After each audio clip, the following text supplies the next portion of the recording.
เดียวยามเดียวเลยเนาะฉะนั้นในเรื่องของความเชื่อจะมีอยู่4เชื่อด้วยกันอย่างแรกข้าพเจ้าอยากให้ทุกท่านเชื่ออย่างแรกคือท่านต้องเชื่อมั่นบริษัทคังเซ็นเคนโกเป็นอย่างต้องเชื่อมั่นบริษัทล่ะซึ่งมีหลากหลายบริษัทที่ไปบอกว่าบริษัทค่อยก็ดีนะมาเฮ็ดบริษัทนี่ไหมเดี๋ยวจะเติบโตไวเดี๋ยวมาบริษัทนี้เจ้าจะได้เริ่มต้นก่อนนะแล้วเป็นอย่างจะต้องมอบความไว้วางใจให้กับบริษัทคังเซ็นเคนโกคือมันมีที่ไปที่มาและมีเหตุผลทุกท่านเขาต้องรู้นิดนึงว่าบริษัทคังเซ็นเคนโกเนี่ยบริษัทแม่เนี่ยอยู่ประเทศไทยเนี่ยเปิดมาปีนี้เป็นปีที่23ซึ่ง23ปีนี่มันบ่งบอกถึงอย่างทุกท่านนะสมเทียบใช้บุคคลคนนึงเนี่ยถือว่าก้าวเข้าสู่ความเป็นหนุ่มเป็นสาวแล้วฉะนั้นการที่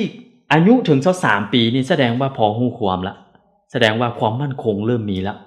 บริษัทคังเซ็นเคนโกก้าวเข้ามาประเทศลาวเนี่ยปีนี้เป็นปีที่12ใน12ปีของคังเซ็นเคนโกผ่านร้อนผ่านหนาวมาหลากหลายฉะนั้นความถูกต้องและสิ่งต่างๆเหล่านี้เนี่ยบ่งบอกถึงความมั่นคงมื้อนี้นี่เฮามีสาขาเนี่ยเกือบว่า10กว่าสาขาในประเทศลาวที่อำนวยความสะดวกกับทุกท่านบริษัทคังเซ็นเคนโกที่ลงทุนทุ่มไปถึงขนาดนี้เนี่ยท่านคิดว่าท่านพอจะไว้วางใจและมั่นใจได้หรือยังว่าบริษัทเนี่ยมีความมั่นคงซึ่งบริษัทเนี่ยเนาะจะมีการซัพพอร์ตเทคหน้าที่ในเรื่องของการจ้างพนักงานเข้ามาดูแลมีการสต็อกสินค้าไว้มีการบริการและมีสถานที่อำนวยความสะดวกให้กับเฮาในนามเฮาเองก็คือหุ้นส่วนคนหนึ่งของบริษัทคังเซ็นเคนโกฉะนั้นเฮาจงมีความเชื่อมั่นและไว้วางใจกับบริษัทว่าบริษัทมีความมั่นคงจริงนะ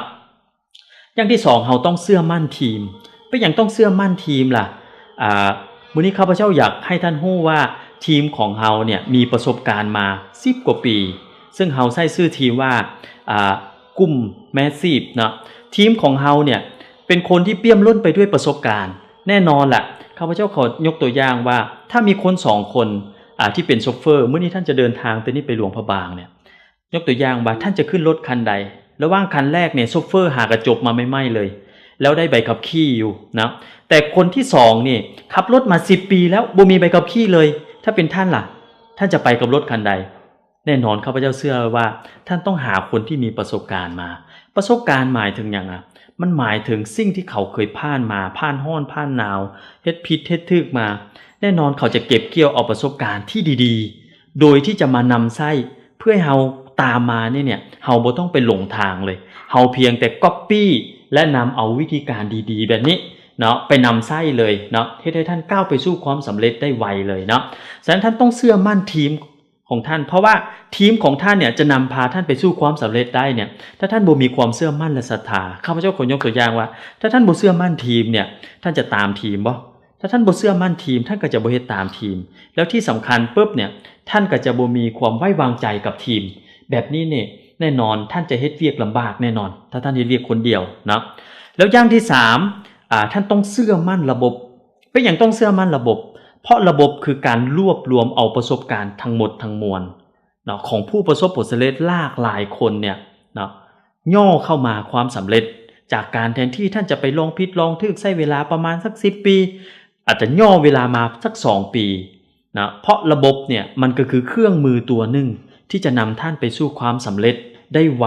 แล้วดีขึ้นแล้วให้ท่านสำเร็จแล้วเนี่ยท่านบ่ต้องมายุ่งเลยท่านหยุดไปแต่รายได้ท่านยังมีอยู่แบบนี้ดีบ่ท่านเนาะข้าพเจ้าขอยกตัวอย่างว่าถ้าท่านเองต้องการอยากจะขุดดินให้มันใหญ่ที่สุดเลยมันมีอยู่3วิธีด้วยกันวิธีแรกเนี่ยให้ท่านเอาเสียมไปขุดแต่วิธีที่2เนี่ยให้ท่านเอาส้วนไปขุดหรือเอาจกไปขุดแล้วมีอีกวิธีนึงคือวิธีที่3เนี่ยให้ท่านเอารถจกไปขุดท่านจะเลือกวิธีใดข้าพเจ้าคิดว่าแน่นอนท่านต้องเอารถจกไปขุดแน่นอนเพราะเนื่องจากว่า1คือมันประหยัดแรงแล้วมันไวกว่ามันคุ้มค่าประหยัดเวลานะแล้วให้เฮาเนี่ยประสบผลสำเร็จได้ไวระบบก็เปรียบเสมือนกับเครื่องมือที่สำคัญที่จะพัฒนาธุรกิจท่านให้ประสบผลสำเร็จได้ไวๆแล้วท่านก็จะมีเวลาใช้ชีวิตไปนานๆเฮาบ่ควรจะเอาเวลาไปสร้างชีวิตนานๆเนาะและมีเวลาใช้ชีวิตน้อยเดียวแบบนี้บ่ควรเลยเนาะระบบเนี่ยจะให้ได้ท่านเนี่ยใช้เครื่องมือให้ท่านสามารถประสบผลสำเร็จในชีวิตไวๆแล้วท่านก็จะมีเวลาใช้ชีวิตนานๆเนาะในเรื่องของระบบ ESS ของเราบัดนี้เรามาเข้าถึงในเรื่องของว่าต้องมีความเชื่อมั่นและศรัทธาข้อที่4ซึ่งข้อนี้สำคัญ มีหลากหลายคนข้าพเจ้าถามเป็นแนวใดบริษัทดีบ่ดีทีมล่ะทีมดีระบบระบบดีแต่เขาก็จะเว้าออกมาคำนึงว่าแต่น้องบ่เชื่อว่าน้องสิเฮ็ดได้บ่อ้าวถ้าเป็นแบบนี้มันจะเกิดอย่างขึ้นทุกท่านนะอย่างอื่นดีหมดเลยถ้าบ่เชื่อตัวเองแสดงว่าจบเลยแสดงว่ามื้อนี้นะให้ท่านเชื่อมั่นในสายตาของท่านเลยว่าธุรกิจนี้สามารถประสบผลสำเร็จได้จริงถ้าหากท่านเองยังบ่เชื่อให้ท่านนำตัวเองเข้าไปศึกษา 3-4 อย่างเนี่ยให้ได้ละเอียดบ่ว่าจะเป็นบริษัทบ่ว่าจะเป็นทีมและระบบซึ่งเฮามีไว้ให้ท่านศึกษาเป็นที่เรียบร้อยเนาะขอทุกท่านเนี่ยเชื่อมั่นทั้ง4อย่างเนี่ยบ่ว่าจะเป็น1ก็คือเชื่อมั่นบริษัท2ก็คือเชื่อมั่นในเรื่องของทีมอย่างที่3คือเชื่อมั่นในเรื่องของระบบแล้วอย่างที่4คือเชื่อมั่นตนเองเนาะแล้ว4อย่างนี้แหละจะเป็นสิ่งที่จะนำพาเฮาเนี่ยก้าวไปสู่ความสำเร็จเอาละมาเบิ่งข้อที่8กันก็คือห้ามเลิกกลางทางเงื่อนไขข้อที่8เนี่ยเป็นข้อที่สำคัญที่สุดเลยท่านปฏิบัติมาได้7ข้อแต่ข้อที่8ท่านหยุดไปแบบนี้เนี่ยแน่นอนท่านก็คงจะบ่ประสบผลสำเร็จแน่นอนเป้าหมายของท่านที่ตั้งไว้ว่าท่านต้องการอยากจะประสบผลสำเร็จถึงระดับ Crown Star Director